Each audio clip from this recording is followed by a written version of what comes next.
if you take a shot every time I say different in this video, you're gonna be very, very drunk by the end of it. Hey everyone! So today I wanted to do a little book review on the book At Risk by Amina Gautier.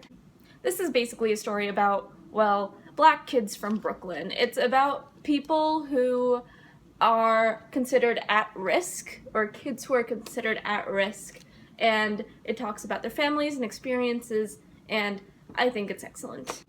So the best part about this book is that it offers a diversity that you don't often see. It takes a really often stereotyped group, like we've all seen those movies where it's like the poor black kid gets involved in drugs but then somehow saves themselves or something like that, and this is not that at all. These short stories have diverse characters and diverse thoughts and diverse families, even though it's about one subset of people in one subset of one borough of New York. It's so rich because the stories are so different and the people in them are so different. They all come from the same background, of course, but everyone's in a completely different situation, which is what reality is. People who live next door to me don't live in the same situation that I do.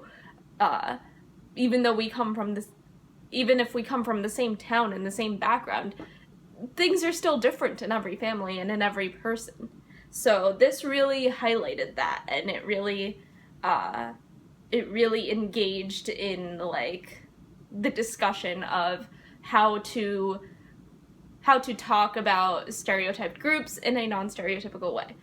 Another thing I love about this book is that it's slice of life. This is a personal preference of mine, but I love stories where you can see snapshots of people's lives and just really rich, short bursts of story. I really love that, and this really, really delivers on that front. Another thing I love about this is that it's all about relationships. It's about relationships with yourself and with others, and it's just really great at showing all of the different kinds of relationships you can have with different people, like your brothers or your sisters or your parents or your children. It shows all of those different types of relationships and in very different ways. So the thing about this book is that it is a pretty literary book. I would consider it literary fiction, but it's not pretentious in the slightest. Like, I got it from Center for Fiction, and it's published by the University of Georgia Press. It's not like a book you would go to Barnes & Noble to buy necessarily. I have no idea if it's available at Barnes & Noble. So it is a literary book. It engages in different issues in different ways, and it is fairly literary. It feels like I'm reading a smart book. It feels like I'm reading a book and my brain is working while reading it.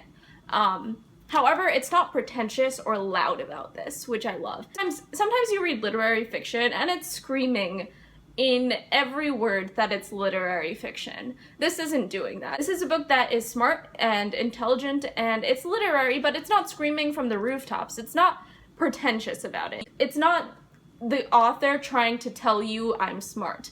It's the book, like when I read it, it was the book telling me that it's smart, but it wasn't the author doing tricks and being like, look at how clever I am and look at how I did this thing. It happened organically to me. I started thinking those things without the author forcing it, which sometimes happens in books. So, since this is a book of short stories, I figured I would share with you my favorite short story from it.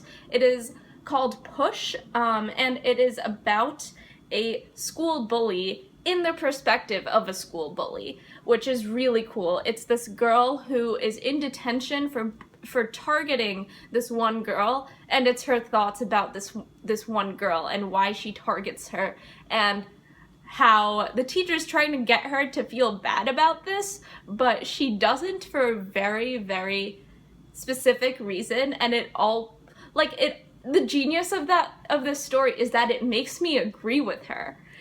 It makes me see her side, and I think that's the genius about this whole book. It makes me see different sides of every story that we don't generally see.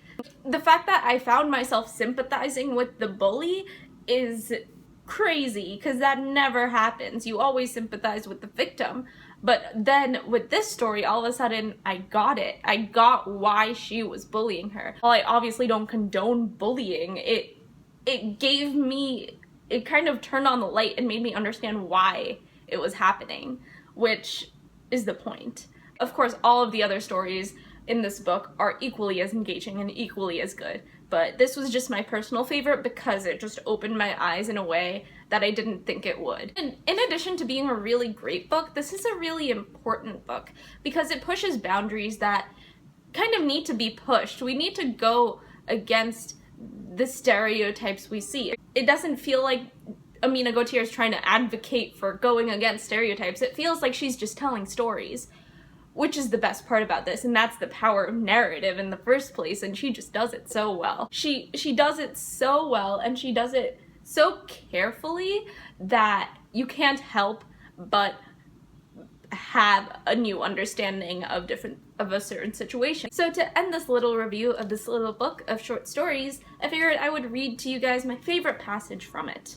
And this is from the short story called Held, which is about a young single mom and her child, and it's the final. It's not really spoilery, but it is the final paragraph. So if you don't want to be spoiled for it,